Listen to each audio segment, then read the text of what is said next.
Ask any passing merchant who the most powerful organization of the modern era is, and they'll tell you it's the Blue Salt Brotherhood. But few know the story of the man who founded this prestigious trading company. After the collapse of the Paranor about 500 years ago, the four splinter kingdoms, known to the Harani as Ishvaras, managed to maintain peace for nearly 100 years. It was during this period of peace that Jonathan Vonderfell was born, the youngest son of a Unistrair baron. Vonderfell was highly unlikely to inherit. This left him free to pursue his own interests. At the age of 20, he set out to travel the world. According to Vonderfell's journals, he traveled Harania for 5 years, learning about its people and customs. He then sailed across the Castaway Strait, spending another 2 years in Nuya. During his time in Nuya, Vonderfell was lucky enough to visit Gwynedd Forest during the Elves' Lantern Festival. Famously reclusive, the elves normally turn travelers away from their remote forest home. The Lantern Festival is one of the few occasions when visitors and merchants of all kinds are invited into Gwynedd. Seizing the opportunity, young Jonathan joined the throng of eager festival-goers headed for the Elven Forest.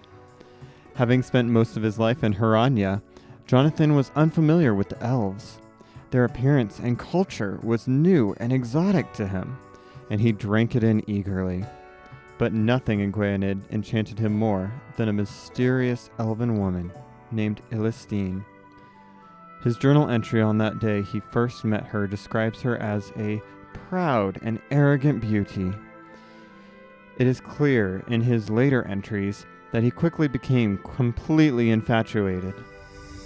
Jonathan proposed to Elistine multiple times during his time in Gwynedd Forest, and each time he was rejected. But the tenacity he had acquired on his own travels was not easily overcome. Finally, the exasperated elven maiden explained her reasons for spurning him. "She told me that I could not love a simple wanderer such as I was," lamented Vonderfell in his journal. "To win her hand, I must show the single-minded determination of an elf.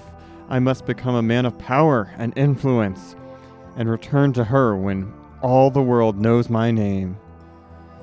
Apparently, undaunted by such seemingly impossible task, Vonderfell set out to do just that. Swearing that he would return to find her when he was a man of importance, Jonathan asked only one favor of Elistine before he left, a token of her affection, to keep him inspired on his quest. Reluctantly, she gave him a simple, shallow pottery dish from her collection. Little did she know, this dish would play a crucial part in Vonderfell's incredible rise to power. Vonderfell's account of receiving Elistine's gift is recorded in his journal, though to be fair, most historians agree that the details may have been slightly embellished due to the young man's romantic feelings. "Elistine has given me a token that I begged of her," he gushes.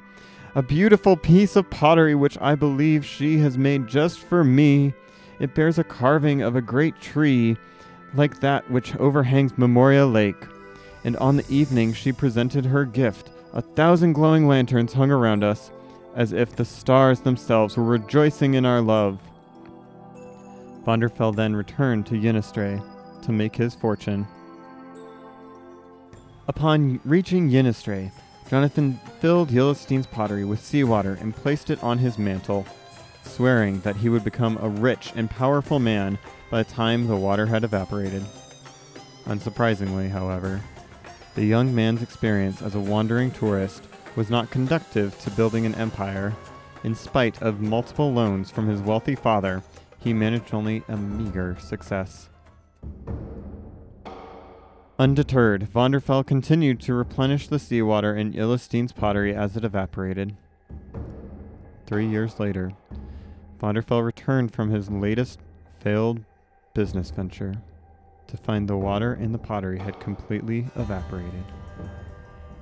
Heartbroken, he carried the dish outside to the shore to refill it. Once outside, he noticed something strange about the pottery. The carving of the great tree on the bottom, once green, was now white. Curious, he ran his finger through the grooves of the carving and saw that it came away covered in a coarse white powder. Through his devotional refilling of the evaporated dish, he had inadvertently discovered the method for producing sea salt. Capitalizing on his discovery, Vonderfell formed a new company and used his revolutionary evaporation technique to dominate the sea trade. As his business grew, so did his trading contacts. Soon, Vonderfell and his associates were running the largest network of traders and merchants on either continent, with the ability to offer better prices and safer transportation for a variety of goods. His organization had become the most trusted trading company in Aranor. Thus, the Blue Salt Brotherhood was born. A decade after leaving Gwynedd Forest, Vonderfell was the head of the most important trading organization in the world. His decisions could make or break markets, feed or starve whole armies, and cripple kingdoms. With the next Lantern Festival just around the corner, he decided it was finally time to reunite with the woman he loved. Accompanied by a veritable army of guild members, Vonderfell made his triumphant return to the place where his life's work had begun. He lavished gifts upon those he met along the way, hoping to spread word of his approach even before his arrival. But Yellowstine was not at the Lantern Festival that year, nor would she ever attend such a festival again. Following her own advice, the Elven warrior had sought purpose for her own life by joining her people's war against the minions of Kyrios. To Vonderfell's dismay, he soon learned that she had fallen in battle just a few months before. Though he continued to run his company until the day he died, Jonathan Vonderfell never married.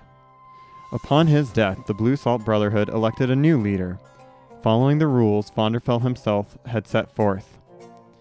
But even after his passing, the Blue Salt Brotherhood still bears the mark of its charismatic founder.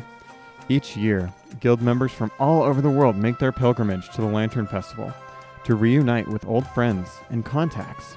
And according to the Brotherhood's charter, a percentage of their annual profits is set aside to train new merchants, new farmers, and new craftsmen and inventors, ensuring that all guild members might have the opportunity to pursue their dreams, just as Vonderfell himself once did.